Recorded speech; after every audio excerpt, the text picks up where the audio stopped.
ouve Bandeirantes Acontece.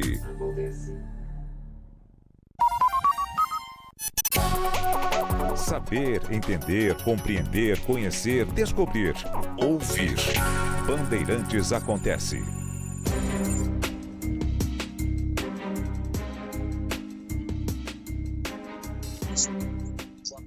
Simone Tebet disse que cansou de falar, foi a expressão que ela usou, sobre a necessidade de um ajuste fiscal que ela chamou de factível no governo federal. Cansou de fazer isso no ano passado. A declaração da Simone Tebet foi dada em um jantar com empresários dos setores financeiro, de energia, de infraestrutura e do comércio. Olha, não é nenhuma surpresa ouvir os atuais discursos de Simone Tebet, mas chama a atenção a falta de compreensão, de entendimento do que está acontecendo na economia mundial.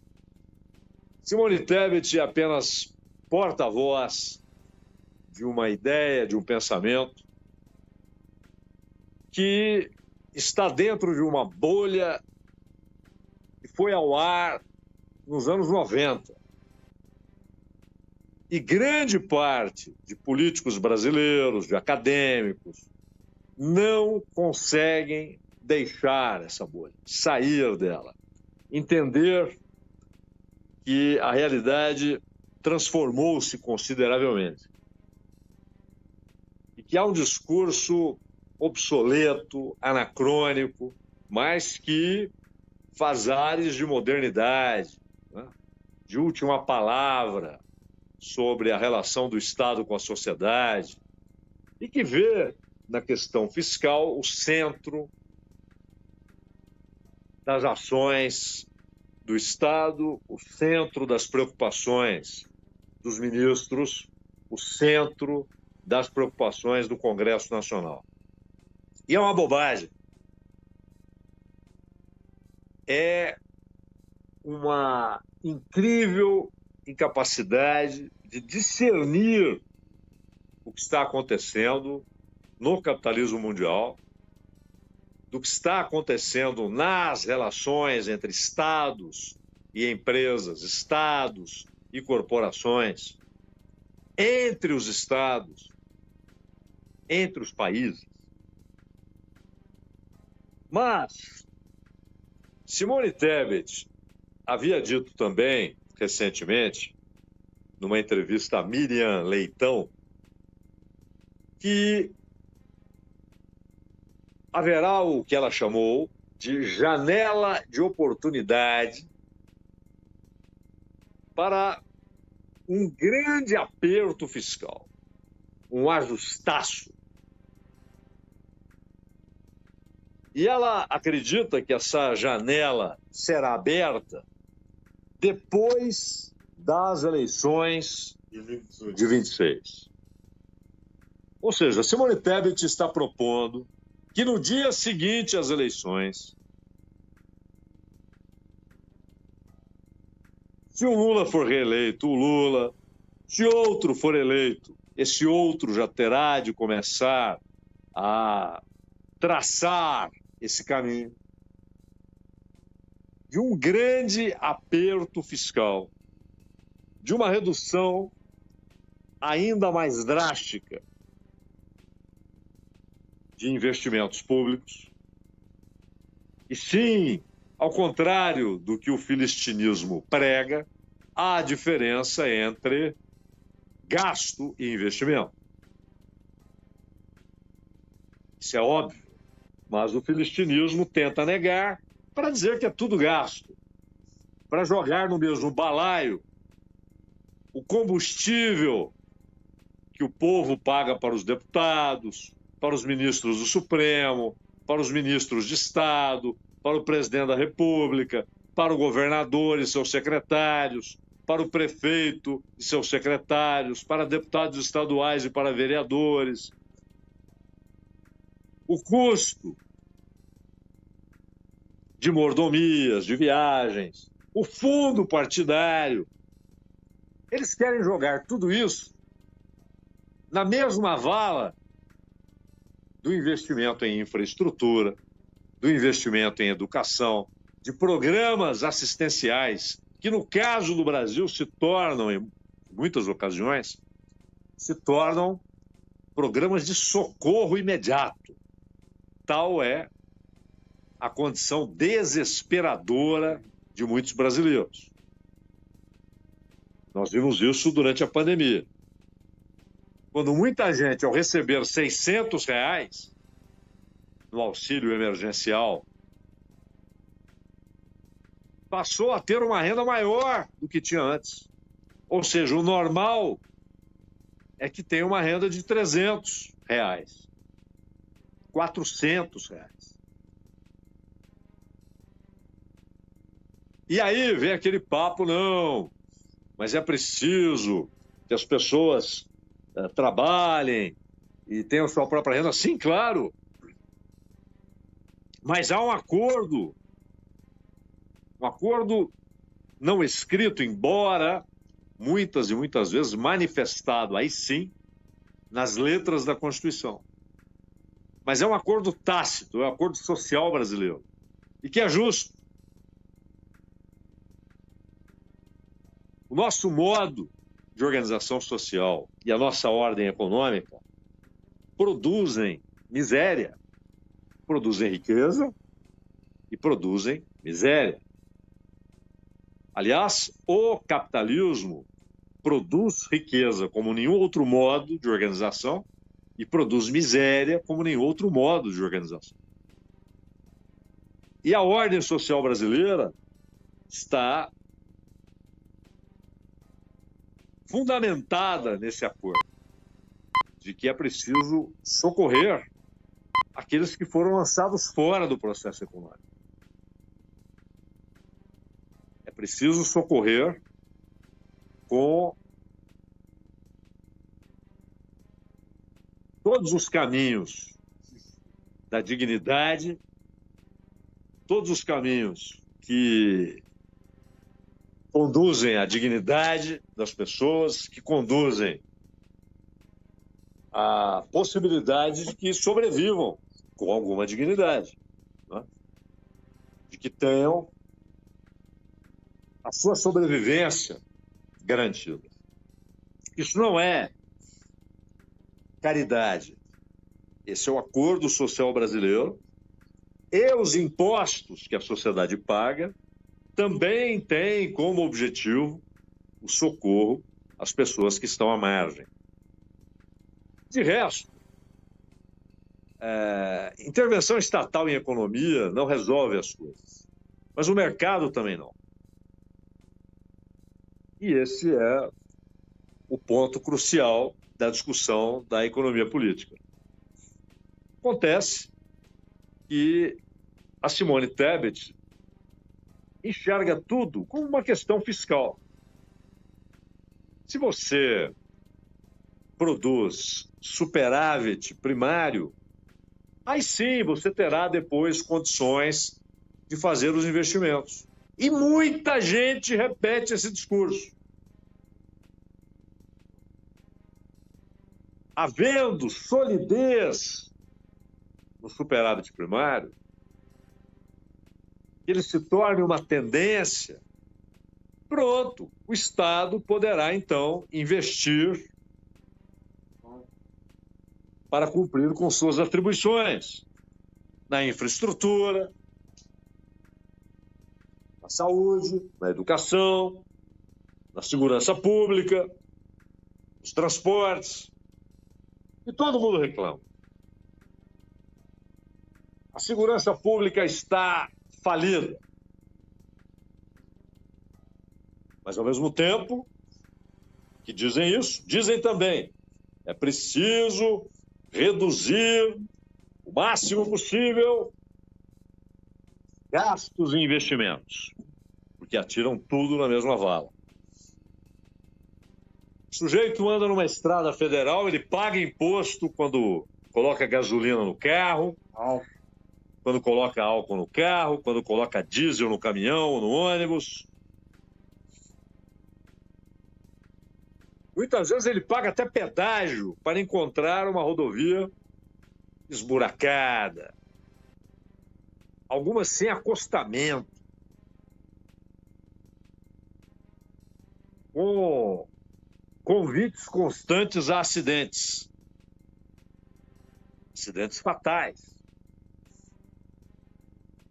Não há dúvida que esse raciocínio é pueril, porque o superávit primário não mudará nada, não mudará coisa alguma. O que importa é o fato incontornável de que há um déficit nominal.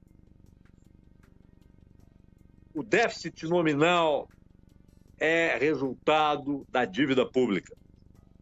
E a dívida pública, construída durante alguns séculos, é verdade, inclusive com a socialização de dívidas particulares. Isso desde o Brasil colônia, mas que foi repetido com muito mais sofisticação e volume na República, inclusive durante a ditadura militar. A socialização de dívidas particulares. Além do que, os mecanismos de correção e de juros não são contestados, são acatados alegremente, como se fosse um compromisso natural. Há uma relação supersticiosa, inclusive, com aquilo que está dado, como se fosse intocável. E a ministra do Planejamento, o Ministério do Planejamento, ele tem uma particularidade.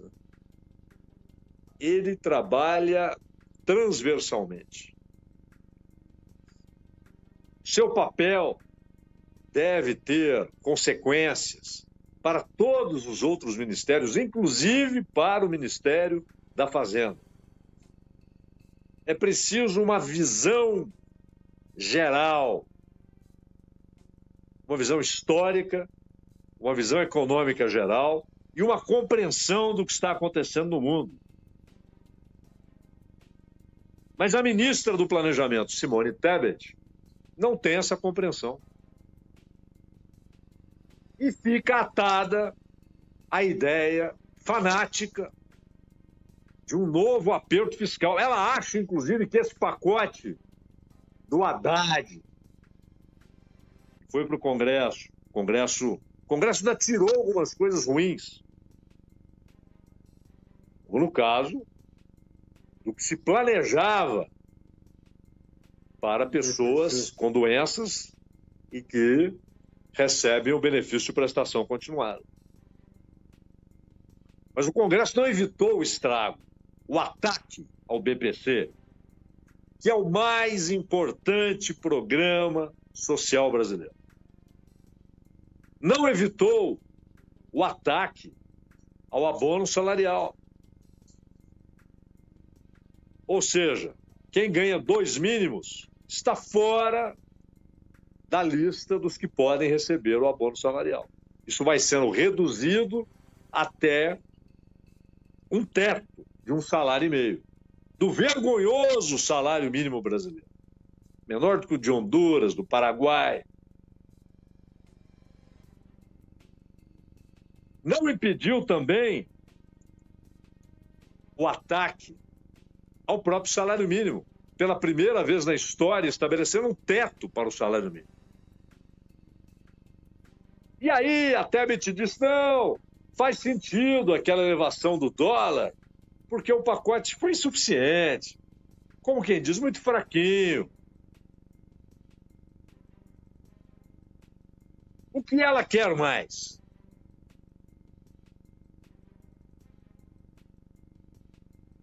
Nova reforma da Previdência?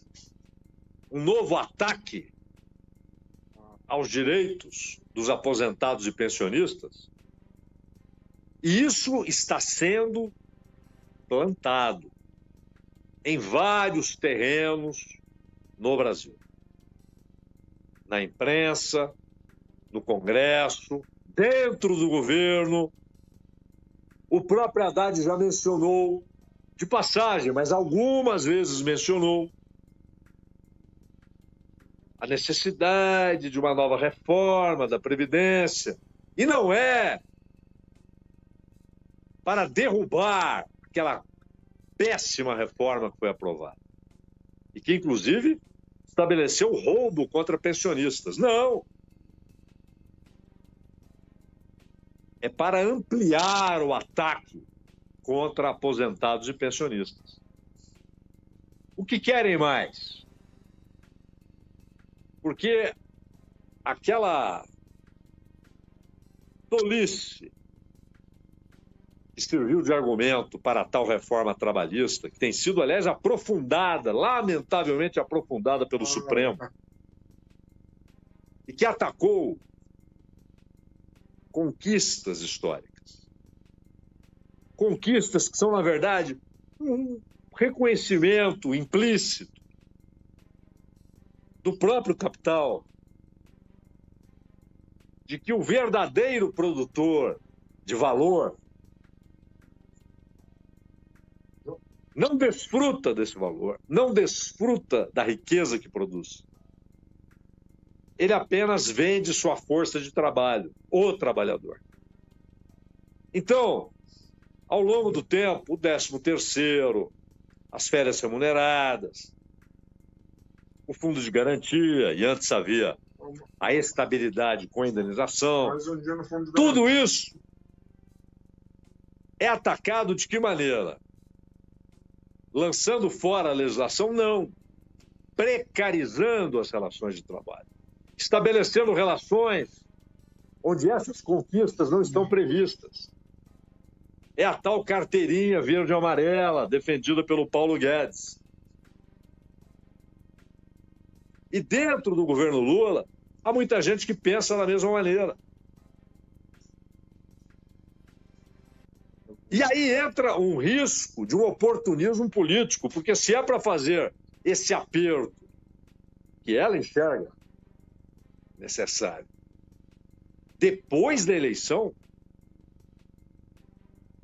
fato consumado, aí vem o estelionato eleitoral, vem a comprovação de um estelionato eleitoral com um pacotaço,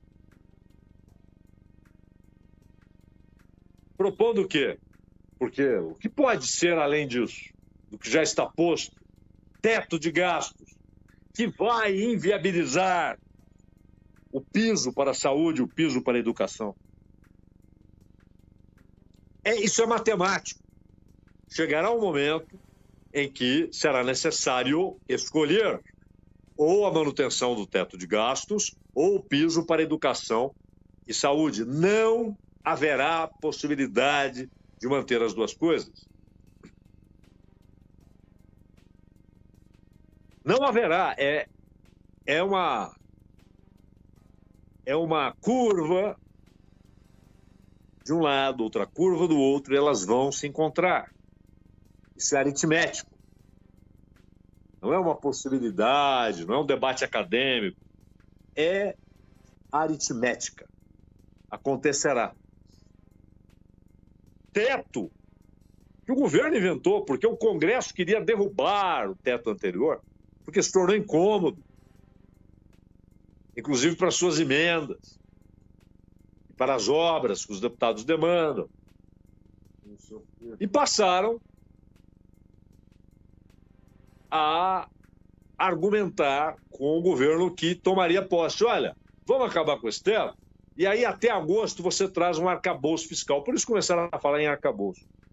E o que trouxe o arcabouço? Um novo teto, pô. Um novo teto.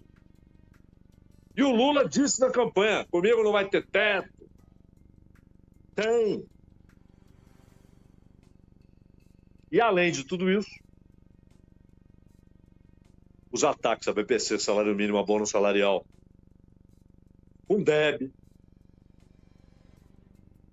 desejo de fazer reforma da Previdência, de precarizar ainda mais a condição do trabalhador, que vai ao mercado vender o que tem, que é a força de trabalho.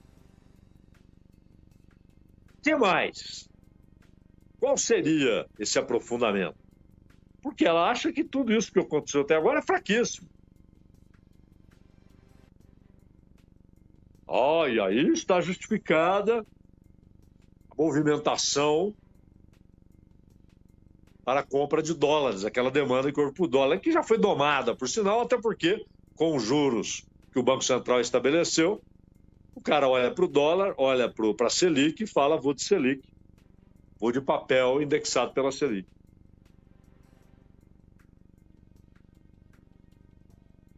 E, ao mesmo tempo, o governo tenta uma guinada, ainda que na aparência, para questões populares, mas não adiantará se não remover o que ele próprio ergueu contra grande parte do povo. E esse vai ser um desafio central para o Lula na eleição. E olha, outro dia, para finalizarmos, não é só a Simone Tebet. No canal Livre da TV Bandeirantes, o deputado Reginaldo Lopes, que é do PT, ele falou sobre o pós-Lula. Então, se o Lula não quiser ser candidato, ou se o Lula for candidato e perder a eleição, ou se ele ganhar a eleição, e aí ele não pode tentar uma outra reeleição. Então, imagina-se, se ele for reeleito, será seu último mandato. Se ele perder a eleição, ou se ele não se candidatar, este será seu último mandato. E o pós-Lula? O que esse campo político tem para a sucessão histórica? Ele menciona João Campos, Renan Filho e Fernando Haddad. O deputado do PT, é claro que o PT está dividido quanto a esses rumos. Basta ouvir o Rui Falcão, o Genuíno. Mas prevalece hoje essa visão. O João Campos está ali, um discurso que eles chamam de progressista, que não tem nada a ver com qualquer visão revolucionária, imagina, mas com visão reformista que seja. Não é? É um sujeito que se apresenta para passar uma mão de tinta na parede externa do prédio. Nem reformar quer. Renan Filho, do clã Calheiros. E o Fernando Haddad,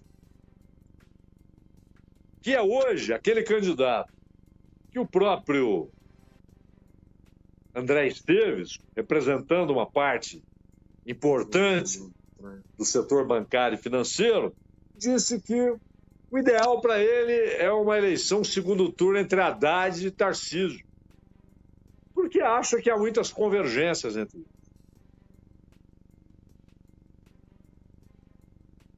Tudo aquilo se reduzirá a isso, deputado Reginaldo Lopes.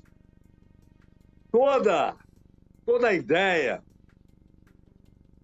reformista, é verdade, nunca foi revolucionária, mas reformista, ficará reduzida a isso, a Renan Filho, João Campos e a própria Tebet, que disse, inclusive, que apoiará o Lula se ele for candidato à reeleição, claro, mas